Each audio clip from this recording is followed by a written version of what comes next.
This your boy Buck with All Drive Force. Today I'm gonna show you how to install a transmission in a 2000 Dodge Ram 1500.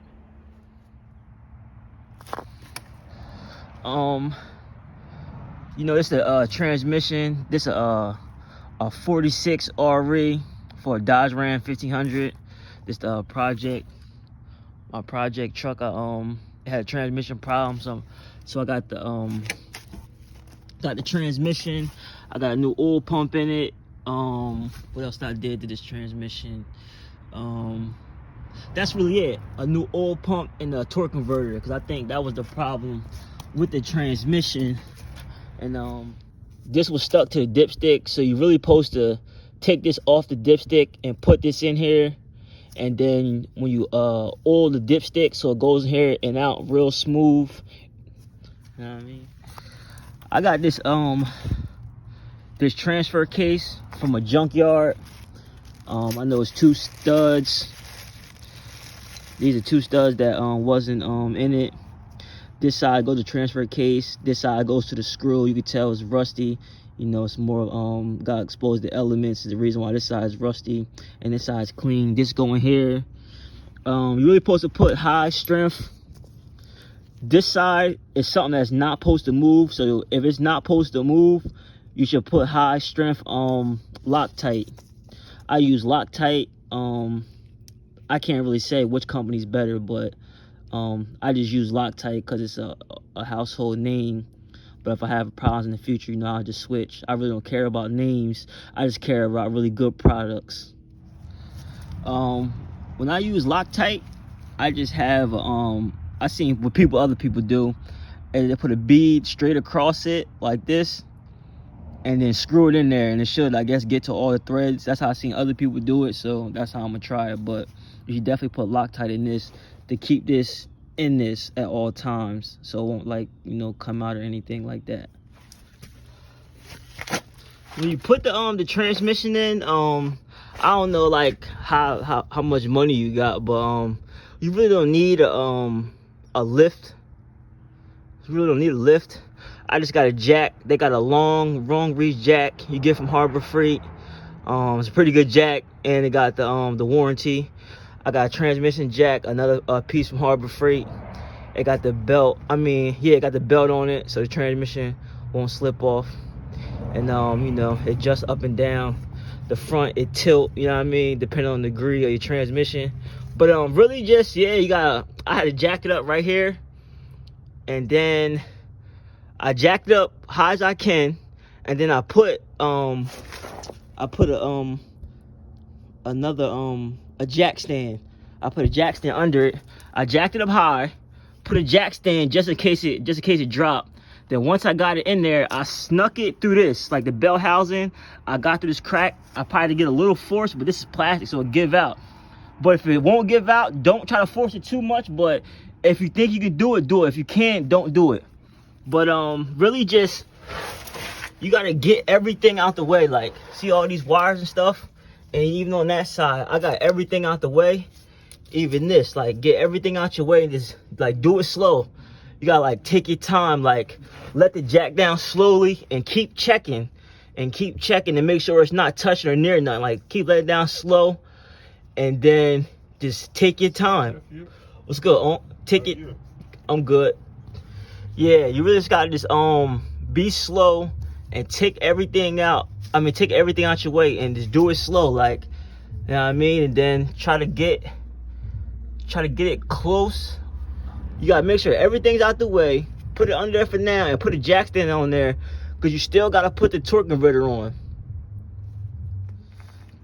This is the torque converter. I just bought it from a transmission guy. It's a Recon transmission, I think. I don't know, I can't really say, but I don't know. Most of the time, if you got any questions about transmissions, like, you know, talk to a transmission professional, like somebody reputable, or somebody that really know what they talking about, like, and never take their word for anything. Like, after he tell you something, always recheck to make sure he really know who he talking about before, you know what I mean? Let's take his word for it. But enough about that.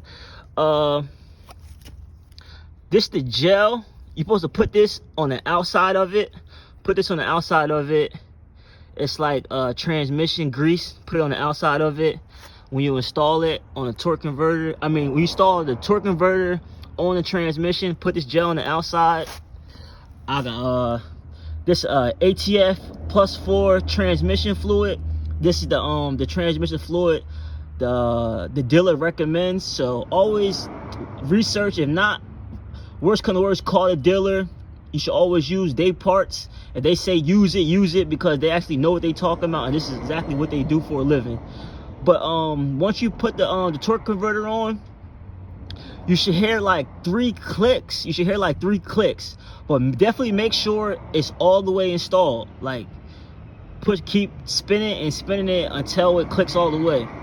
The distance from the face of this to this part of it should be around the same distance as this part of it to that.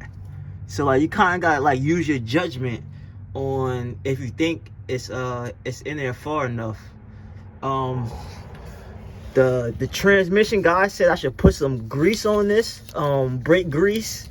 Put some brake grease on this just so it goes in there smoothly. And then, you know, you got 2 dowel pins that you're supposed to line up with the transmission to make sure they go in these holes perfectly. When you putting this bolt back on, you gotta take your oil filter off, and then the other bolt just go on this side. You know what I mean? They 15mm. This the torque converter right here, right? So make sure you're not gonna just move this easy. Just make sure it spin freely. All right. See, all you gotta do is really line up the torque converter with the bolts on the flywheel. They're 14mm, and then once you put the one in there, tighten it all the way up, and then you use you basically use a flathead screwdriver and put it on the teeth, and that's how you spin it. All right, this 14mm bolts. These for the transfer case. I got a jack in the back to hold it up, to keep too much pressure off the bell housing bolts. But I still had this in it under there just in case. The transmission jack. These 14mm bolts, so you just tighten them up. When it comes to your transmission, I know that I had a bolt stuck right here that wasn't supposed to be in there. There's supposed to be no bolts along this whole thing. You're really supposed to put the flex plate on, bolt it down, and then bolt the starter down afterwards. When you put it's called a dust plate. When you put the bolts in, they are 11mm bolts. Put the 3 dust plates in bolts first, and then you put the bracket bolts from the transmission to the engine. Then after that, that's when you put the starter bolts in it. All right, this the bracket. The one bolt up here is a 10mm bolt or 12mm bolt, and this bolt is definitely a 16mm, and it's the same thing for both sides. It's two brackets. That's the transmission line. The other one is broke, so I gotta fix it. You could just use a tight rubber hose and some clamps. That's what I did. If that don't work for you, just you know, fix it or change it. But it's a 3.5. I mean 3/4. This the plate that goes under the transmission. These are bolts. These are 14 or 13mm bolts. These are bolts you don't normally take off. They should be. You don't really maintenance these parts. So any parts you don't maintenance, you should put a thread locker on it to stop the bolt from ever easing out. They go right here. It don't really matter which one, just as long as you put the plate on. You gotta put the plate on the exhaust first, and then put it under there. But oh yeah, this how the plate goes, like this, underneath the transmission. This the bolt right here that go in the Crossmember. I don't think it really matters which side goes which.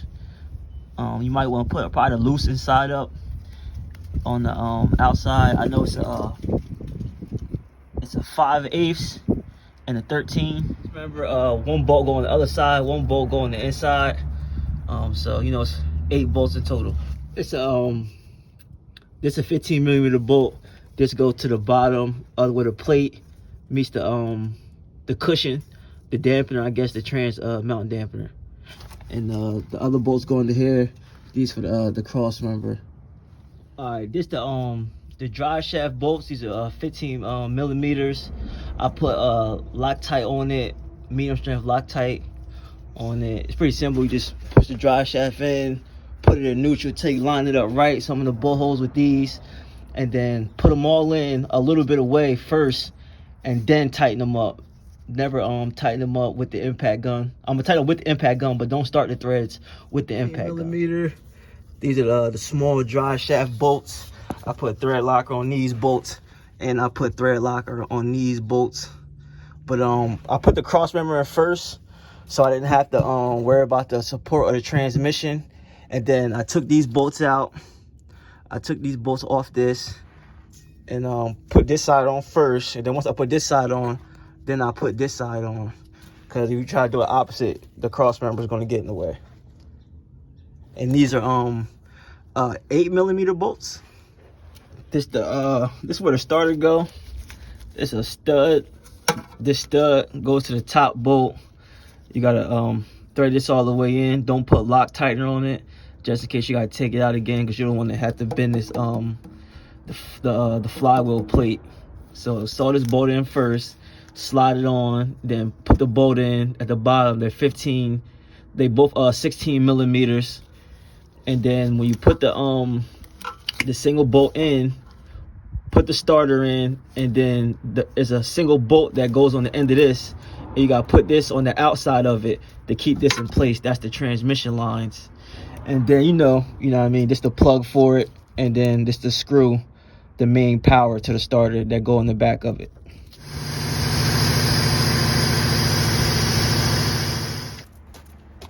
It's your boy Buck again for All Drive Force. You know, another successful install of the transmission. Like, share, and subscribe.